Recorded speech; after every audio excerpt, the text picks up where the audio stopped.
Pendakian ke Gunung Rinjani itu awalnya terasa seperti perjalanan biasa, bahkan cenderung menyenangkan. Pagi itu langit cerah, angin sejuk, dan jalur pendakian masih ramai oleh para pendaki lain. Aku, Revan, berjalan paling depan sambil sesekali mengecek peta jalur di HP. Di belakangku ada Hani yang kelihatan antusias, sesekali berhenti buat foto. Sementara Dika berjalan santai sambil bercanda, seperti gak ada beban apapun. Kami bertiga sudah lama merencanakan pendakian ini, jadi rasanya sayang kalau dilewatkan. Rinjani memang terkenal indah, tapi juga dikenal punya cerita-cerita yang gak masuk akal kalau dipikir logika. Sampai siang hari, semuanya masih terasa wajar. Kami sempat istirahat, makan seadanya, dan bercanda soal target sampai camp sebelum malam. Tapi menjelang sore, suasana mulai berubah pelan-pelan. Matahari yang tadinya terang mulai tertutup awan tipis dan kabut naik perlahan dari arah bawah gunung. Awalnya cuma seperti asap tipis, tapi lama-lama makin tebal dan dingin. Jalur yang tadi jelas mulai terasa berbeda. Pepohonan di sekitar seperti makin rapat dan suara para pendaki lain satu persatu menghilang. Hani mulai jalan lebih dekat ke arahku. "Van, kok rasanya sepi banget ya?" katanya pelan. Nada suaranya nggak lagi ceria seperti tadi pagi. Aku menoleh ke belakang. Dika juga sudah nggak bercanda. Wajahnya serius. Keringat bercampur dengan ekspresi bingung. Aku mencoba tenang, meyakinkan diri sendiri kalau ini cuma perasaan karena capek. Tapi semakin kami melangkah, perasaan gak enak itu makin kuat. Udara terasa berat, seperti setiap tarikan napas butuh usaha lebih. Hutan di sekitar terlalu sunyi. Gak ada suara burung, gak ada serangga, bahkan angin pun seakan berhenti. Sunyi yang aneh, sunyi yang bikin telinga berdenging. Kami berhenti sejenak. Aku sadar, jalur yang kami lewati sudah gak persis sama dengan yang ada di peta. Ada rasa dingin merambat di punggung. Bukan cuma karena cuaca, tapi karena firasat. Saat itulah aku mulai berpikir, tanpa berani mengucap keras-keras, bahwa mungkin kami sudah salah jalan. Dan tanpa kami sadari, sejak langkah pertama memasuki kabut itu, Gunung Rinjani seolah sudah mulai memperhatikan kami. Kami kembali melanjutkan langkah dengan perasaan yang jauh berbeda dari sebelumnya. Setiap langkah terasa ragu, seolah tanah di bawah sepatu bisa berubah kapan saja. Cahaya mulai menghilang, digantikan warna abu-abu yang menyelimuti hutan. Saat akhirnya matahari benar-benar tenggelam, kami terpaksa menyalakan senter. Lingkar cahaya kecil itu terasa menyedihkan, cuma mampu menerangi beberapa meter ke depan. Sementara di luar itu, hanya ada kegelapan dan kabut yang menggantung. Aku berjalan sambil terus memperhatikan sekitar, berharap menemukan tanda jalur resmi, pita penanda, atau apapun yang menandakan kami masih berada di jalur yang benar. Tapi yang kami temui justru jalan setapak sempit, penuh daun basah, seolah jarang dilewati. Dika beberapa kali berhenti dan menoleh ke belakang, wajahnya makin tegang. "Van, ini bukan jalur tadi," katanya akhirnya. Suaranya hampir tenggelam oleh napasnya sendiri. Aku nggak langsung menjawab, karena dalam hati aku tahu dia benar. Kami berhenti lagi. Aku coba buka HP, berharap sinyal muncul walau cuma satu garis. Layar menyala, tapi kosong. Nggak ada jaringan. Kompas digital berputar-putar, nggak jelas arahnya. Perasaan panik mulai naik pelan-pelan. Tapi aku berusaha nggak menunjukkannya. Hani berdiri di sampingku, memeluk jaketnya sendiri, jelas kedinginan meski jaketnya tebal. Saat itulah, dari arah kanan terdengar suara langkah kaki. Perlahan, berat. Bukan suara hewan, bukan juga suara angin. Langkah manusia. Kami bertiga langsung membeku. Senter otomatis mengarah ke sumber suara. Tapi yang terlihat cuma kabut yang bergerak pelan. Langkah itu berhenti, lalu terdengar suara berdehem, seperti orang tua membersihkan tenggorokan. "Assalamualaikum." Suaranya muncul begitu saja, datar, tanpa emosi. Suara itu terasa terlalu dekat. Hani refleks menjawab salam, sementara aku dan Dika cuma saling pandang. Dari balik kabut, muncul sosok lelaki tua.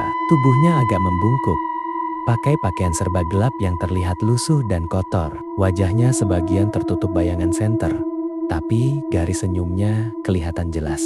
Senyum yang entah kenapa bikin bulu kuduk langsung berdiri. "Kalian tersesat," katanya singkat, seperti pernyataan, bukan pertanyaan. Aku mengangguk pelan dan menjawab sopan, menahan perasaan gak enak yang tiba-tiba muncul. Orang tua itu lalu menunjuk ke arah jalur sempit di sampingnya. "Lewat sini," katanya lagi. "Kalau mau selamat, jangan banyak bicara. Ikuti saja." Nada suaranya tenang, tapi ada tekanan yang sulit dijelaskan. Tanpa benar-benar paham kenapa, kami pun menuruti arahannya sambil membawa rasa takut yang mulai tumbuh diam-diam. Kami berjalan mengikuti orang tua itu tanpa banyak pilihan. Dia berada beberapa langkah di depan kami. Tubuhnya terlihat jelas, tapi juga seperti menyatu dengan kabut. Langkahnya pelan, hampir tanpa suara, sementara kami bertiga mulai kelelahan. Anehnya, meskipun jalannya terlihat santai, jarak antara kami dan dia selalu terasa sama. Kami tidak pernah benar-benar mendekat, tapi juga tidak tertinggal. Seolah ada jarak yang sengaja dijaga. Hutan di sekitar semakin terasa asing. Pohon-pohon tinggi berdiri rapat, batangnya gelap dan basah. Daunnya jarang bergerak, meski angin dingin sesekali menerpa wajah. Bau tanah lembab semakin kuat, bercampur dengan aroma yang sulit dijelaskan. Seperti kayu tua dan sesuatu yang amis. Setiap kali kakiku menginjak tanah, rasanya bukan seperti jalur pendakian yang biasa dilewati, tapi seperti jalan lama yang sudah lama ditinggalkan manusia. Aku berusaha fokus pada langkah sendiri, tapi perasaan gak nyaman terus menekan dada. Dari belakang, Hani berjalan sangat dekat denganku. Aku bisa dengar napasnya yang mulai tersengal, seperti menahan tangis. Dika ada di paling belakang, dan beberapa kali aku mendengar dia bergumam pelan, entah doa atau sekadar menenangkan diri. Tiba-tiba terdengar suara aneh dari kejauhan, pelan, berirama, seperti dentingan logam yang dipukul perlahan. Awalnya samar, tapi lama-lama jelas. Suara gamelan. Jantungku langsung berdetak lebih cepat. Suara itu nggak seharusnya ada di tengah hutan, apalagi di jalur pendakian yang sepi. Aku ingin bertanya, tapi teringat pesan orang tua itu untuk tidak banyak bicara. Dika mendekat dan berbisik sangat pelan. "Hampir tak terdengar, Van. Coba lihat ke bawah." Aku menahan diri, lalu melirik sebentar ke arah kaki orang tua itu. Dadaku langsung terasa kosong. Kakinya tidak benar-benar menginjak tanah. Ada jarak tipis antara telapak kakinya dan permukaan tanah. Seolah dia melayang ringan mengikuti jalur. Aku buru-buru mengalihkan pandangan, takut ketahuan. Keringat dingin mengalir di punggungku. Dalam hati, aku mulai membaca doa seadanya. Suaranya cuma bergema di kepala. Orang tua itu berhenti mendadak. Kami hampir menabraknya. "Sebentar lagi," katanya tanpa menoleh. Suaranya sekarang terdengar lebih berat, lebih dalam, seperti datang dari tempat yang jauh. Kabut di depan kami bergerak perlahan, membuka jalan sempit yang belum pernah kulihat sebelumnya. Perasaan takut berubah jadi firasat buruk yang kuat. Saat itu aku sadar, apapun yang sedang kami ikuti, mungkin bukan sedang menuntun kami pulang, tapi membawa kami semakin jauh dari jalur manusia.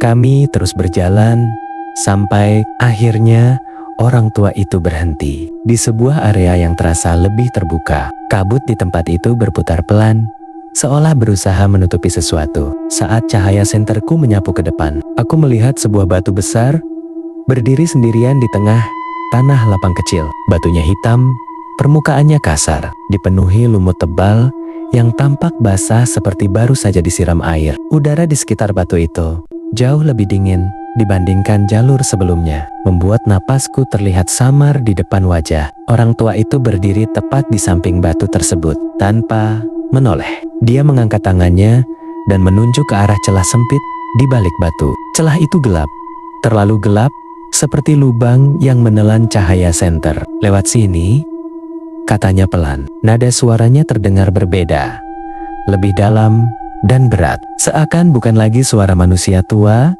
yang tadi kami ikuti. Hani langsung berhenti melangkah. Aku bisa merasakan tubuhnya gemetar di sampingku. Tangannya mencengkeram lenganku kuat-kuat, kukunya hampir menembus jaket. Dika di belakangku terdiam.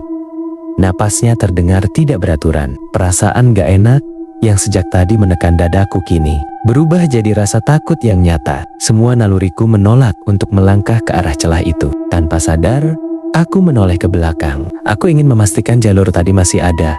Ingin mencari jalan untuk kabur. Tapi yang kulihat justru membuat kakiku hampir lemas. Jalur yang kami lewati sudah tidak terlihat sama sekali. Tidak ada jalan setapak, tidak ada bekas pijakan. Yang ada hanya dinding pepohonan rapat dan gelap. Seolah hutan itu menutup diri dan menelan jalan pulang kami. Saat itu, orang tua itu perlahan menoleh ke arahku. Wajahnya kini terlihat lebih jelas. Kulitnya pucat, keriputnya dalam, dan matanya hitam pekat seperti lubang tanpa dasar. Senyum yang tadi samar kini menghilang, digantikan tatapan dingin yang membuat tubuhku membeku. "Kamu dilarang nengok ke belakang," katanya lirih. Tapi setiap katanya terasa seperti ditekan langsung ke kepalaku. Angin tiba-tiba bertiup kencang. Daun-daun beterbangan, kabut berputar liar. Dari segala arah terdengar suara tawa pelan berlapis-lapis. Bukan satu suara, tapi banyak. Suara itu mengelilingi kami, masuk ke telinga, membuat kepala pusing. Hani tak sanggup lagi berdiri dan jatuh terduduk. Sementara Dika mulai gemetar hebat. Di saat itulah aku sadar kami sudah terlalu jauh mengikuti sesuatu yang seharusnya tidak pernah kami ikuti. Semua terasa berhenti sesaat setelah Dika berteriak menyebut nama Tuhan.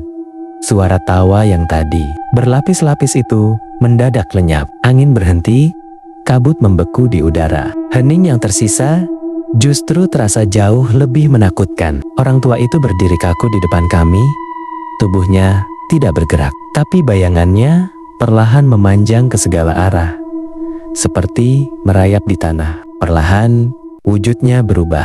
Tubuhnya tampak lebih tinggi, terlalu tinggi untuk ukuran manusia. Lengannya memanjang, jarinya kurus dan runcing. Pakaiannya yang lusuh kini terlihat seperti bayangan hitam yang menempel di tubuhnya. Kepalanya miring dengan sudut yang tidak wajar, dan dari balik kegelapan wajahnya, matanya menyala pucat, menatap kami satu persatu. Saat dia berbicara lagi, suaranya bukan lagi suara orang tua, tapi seperti beberapa suara yang dipaksa keluar bersamaan. "Kalian sudah tahu, jalan ini bukan untuk manusia." Rasa takut langsung berubah jadi kepanikan. Aku refleks menarik tangan Hani dan berteriak ke Dika untuk lari. Kami berlari tanpa arah, menembus semak dan ranting, tanpa peduli luka yang mulai terasa di kaki dan tangan. Cabang-cabang pohon mencakar wajah.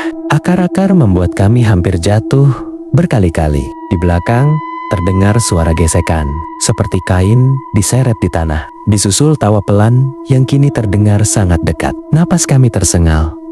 Dada terasa seperti mau pecah.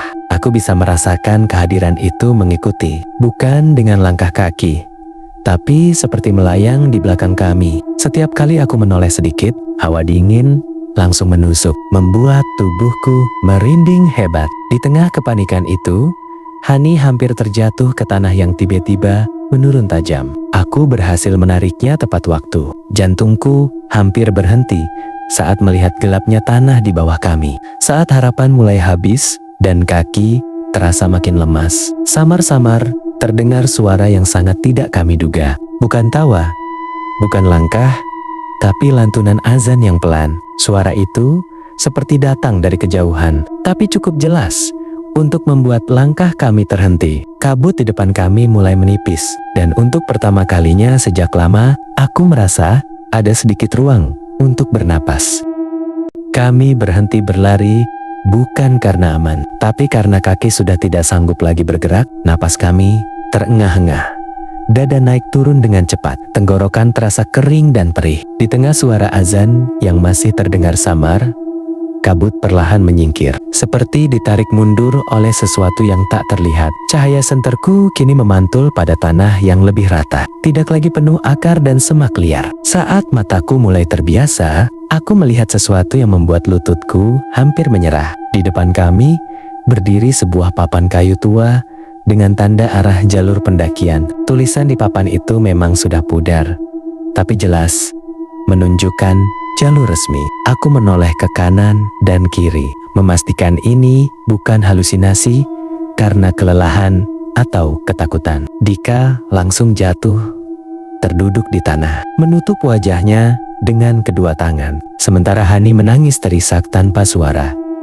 Tubuhnya gemetar hebat. Beberapa menit kemudian, cahaya lain muncul dari kejauhan. Lampu senter, lebih dari satu. Terdengar suara orang berbicara. Suara manusia sungguhan yang terasa asing tapi sekaligus menenangkan. Rombongan pendaki lain mendekat dan terkejut melihat kondisi kami yang berantakan. Mereka bertanya macam-macam, tapi aku hanya mampu menjawab seperlunya. Kepala masih terasa berat, seolah pikiranku belum sepenuhnya kembali ke tempat ini. Salah satu dari mereka mengatakan bahwa kami ditemukan hampir keluar jalur resmi dan sudah dicari sejak sore. Mendengar itu, dadaku langsung terasa sesak. Kami merasa tersesat tidak terlalu lama, tapi menurut mereka, kami sudah menghilang hampir 6 jam. Waktu di hutan tadi jelas berjalan berbeda. Sebelum kami diajak turun, entah kenapa, aku menoleh ke arah hutan tempat kami tadi berlari. Di antara pepohonan yang mulai terlihat jelas, aku melihat sosok hitam itu berdiri diam, tidak mendekat, tidak menjauh, hanya menatap. Matanya yang pucat sempat berkilat terkena cahaya senter, lalu perlahan menghilang bersama sisa kabut. Saat itu aku tahu, kami bukan berhasil kabur karena lebih kuat, tapi karena diizinkan.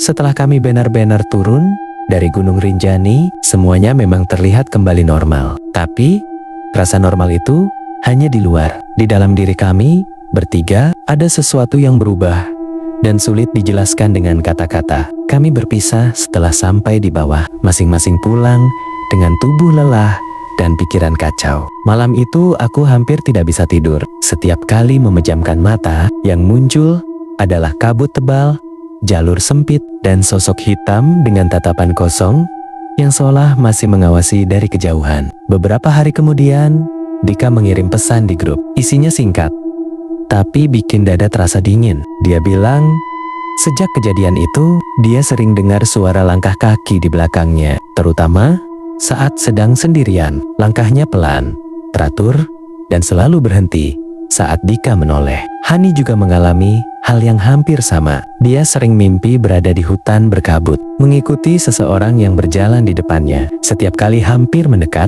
sosok itu selalu berhenti dan berkata dengan suara berat, "Jangan nengok ke belakang."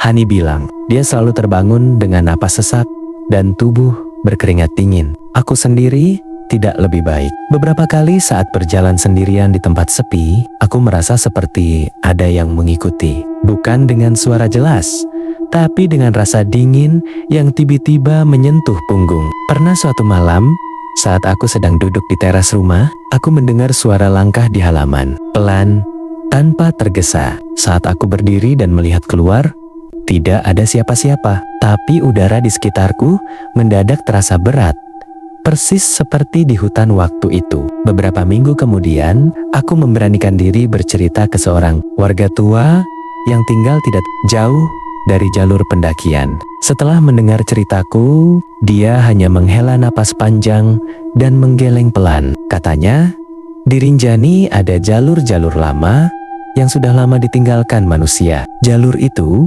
bukan sekadar jalan, tapi wilayah makhluk lain. Jika seseorang tersesat dan dituntun, belum tentu itu pertolongan. Kadang itu undangan, dan kalau bisa kembali, berarti masih diberi kesempatan. Sejak saat itu, kami sepakat untuk tidak pernah naik gunung lagi. Setidaknya tidak dalam waktu dekat. Tapi sampai sekarang, ada satu kalimat yang terus terngiang di kepalaku. Muncul di shot-shot paling sunyi. Kalimat yang terdengar sederhana, tapi terasa seperti peringatan yang tidak pernah benar-benar berakhir. Ikut saya, jangan nengok ke belakang.